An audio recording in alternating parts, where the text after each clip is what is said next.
Let's say things with Russia turn into the worst-case scenario. A deranged, desperate Vladimir Putin sees his regime about to collapse. In a last-ditch effort to take as many enemies with him as possible, he orders a massive launch of Russia's nuclear arsenal, targeting the West.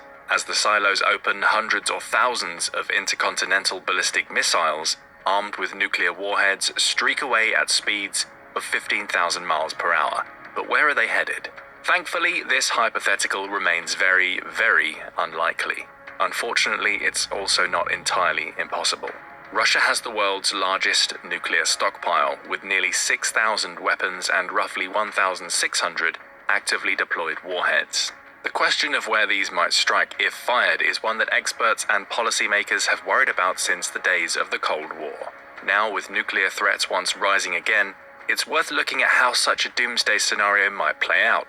In this video, we'll take a look at the places Russia might target with a nuclear barrage, starting in the United States. Some of the first US targets for a Russian nuclear strike are the major centers of power you would expect. The Pentagon is among the most important of these, as it acts as the headquarters for the US Department of Defense. If Russia were able to damage or destroy the Pentagon, it would be an enormous blow to the command structure of the US military.